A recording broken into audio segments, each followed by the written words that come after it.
Welcome into a Monday edition of Hittin Hard with Jon Chuckery on Locked On Sports Atlanta. Today on the show, it's not time to panic yet.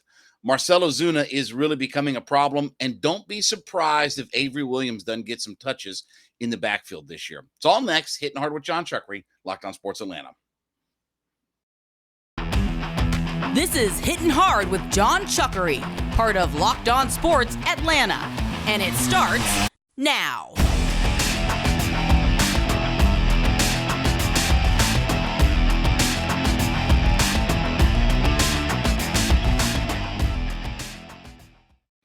We welcome you into this Monday edition of Hittin Hard with Jon Chuckery here on Locked On Sports Atlanta. Of course, we ask you to head over to youtube.com. When you get to our page there, Locked On Sports Atlanta, put that in your search browser. Hit that subscribe button. Of course, leave us a comment when you are there. Also free and available on all of your favorite podcast platforms, including Spotify and Odyssey. When you get there, leave us a 5-star review. And, of course, give me a follow on my personal Twitter page. That would be at JMCH316. Well, listen, it did not go very well this weekend for the Atlanta Braves, right? The only thing that would have been worse would have been to have been swept all 5 games against the Mets in this series. But the Braves got pounded around, and it was not a good weekend series. But, and I know that this is probably going to sound crazy to some of you, and I understand the emotional reaction. It's not time to panic yet. It's not time to rule out the division just yet. Now, I understand you're 6.5 games back, and you only have 7 games left head-to-head against the New York Mets. But when you start to look at the schedule for the Atlanta Braves, for instance, they're going to start a series tomorrow night, 2-game set against the Boston Red Sox, who are in last place right now. And then when they get that done, they're going to head to Miami to play the god-awful, low-life, pawn scum, bottom-of-the-barrel sludge Miami Marlins. Then they'll come home for 4 against the New York Mets. And once they play that 4-game set against the Mets here, they will not see the Mets until the first week of October, and it'll be the second to last series of the year. So with that, when you look at the Mets schedule, they've got the low-life, pawn scum Cincinnati Reds. They've got the Philadelphia Phillies. Then they'll take on Atlanta, and then they'll go to Philadelphia after Atlanta. Then they have the Yankees after that. And, by the way, they have the Dodgers coming up at the first part of September. So, yeah, you're going to have to do a little bit of scoreboard watching, right? Yeah, you're going to have to hope that the Mets, when they line up against some of these better teams in Major League Baseball, the Yankees, the Dodgers, things like that, that they stub their toe. And meanwhile, the Braves are going to have to take care of their business. Now, one tricky thing about the Braves is when they come home to take on the New York Mets after they play their 4 games in Miami, middle of August, they're going to be home for 4 games against the Mets. But then right after that is 3 games against the Houston Astros, who are absolutely one of the best teams in all of Major League Baseball. So you can't double up on stub your toe against the Mets and let Houston come in here and beat you up as well. And I know Braves fans are going to say, well, yeah, we beat them in the World Series. Okay, that has nothing to do with what's going to happen toward the middle end of August when the Houston Astros come here. You can't afford to lose to the Mets and the Astros and get pounded around against some of the good teams. And I think going into this series, the Braves were like 4 games below 500 against teams above 500. So like most teams, you're not going to rack up all kinds of wins against the top teams in Major League Baseball, right? You're going to beat up on the Marlins and the Nationals and the Diamondbacks and the Rockies and Pittsburgh and all those kinds of teams. And fortunately for the Braves, they have those games left. And the fact that the Braves don't have to play the Los Angeles Dodgers. Remember, they are done with the Los Angeles Dodgers. They still have to play the San Francisco Giants out in San Francisco, still have to go to Seattle, and they have to go to Oakland as well. But as far as the Dodgers and Padres go, Braves don't have any games against those teams. So the Braves have already knocked out the hardest teams that are, left, if you will, out of the NL West. So there is still time to be able to make this deficit up.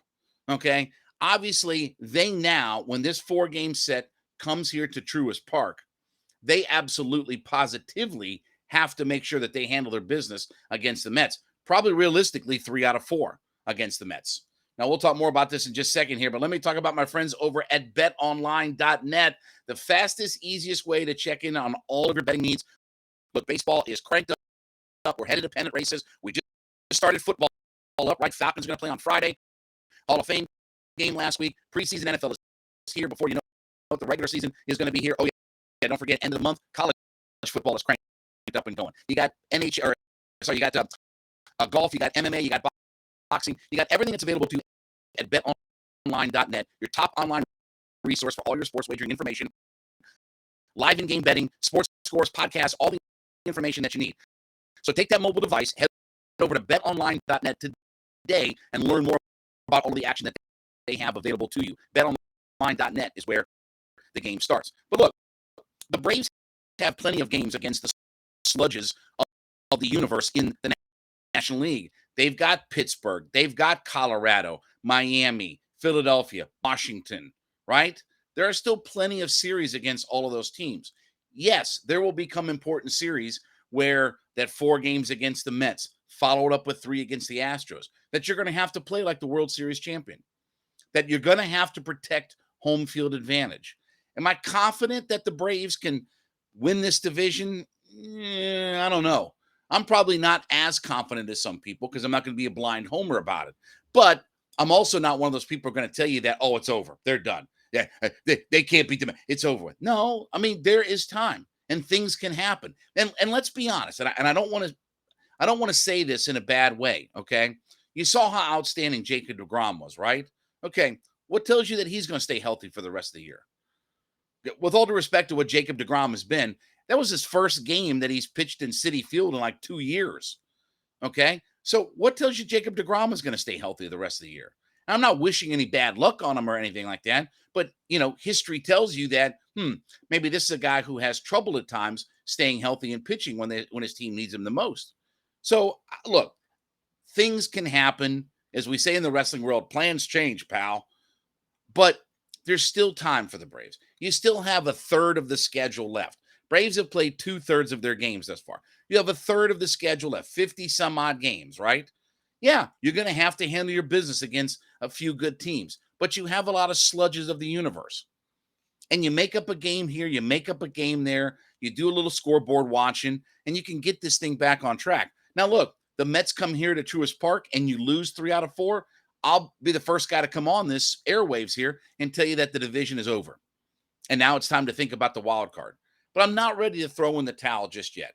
Even, what do they always say, that the day is, at its darkest right before the dawn, right? The old saying from the Dark Knight movie, it's darkest right before the dawn.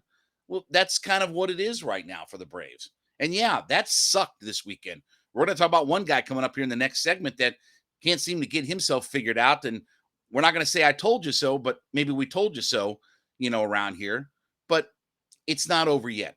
6.5 games is not an insurmountable lead. The Braves are going to have to change some things and do some things differently. We saw Ian Anderson headed down to the minors, right? That's going to be interesting. I'm not necessarily in favor of that. We'll see what Anoa's got when he comes up here. I thought Odorizzi was fine in his first start. They've got another doubleheader coming up this weekend when they're in Miami. So, yeah, you're going to have to figure some things out, and there's some tweaks and changes and things like that are coming. But you stay the course, right? You keep just winning series. The old Bobby Cox principle: win a series, 2 out of 3, 3 out of 4, whatever it is, win a series, right? Just keep piling up series wins, and things will get back on track for it. I know it looks bleak right now, and I know Braves fans are starting to jump off the bandwagon, but I'm not there yet.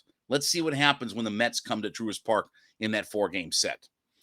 All right, when we come back, Marcell Ozuna is becoming a problem for the Atlanta Braves right now. We're going to give you some of his numbers over this last month plus, and we'll talk about that up next. It's Hitting Hard with Jon Chuckery, Locked on Sports Atlanta.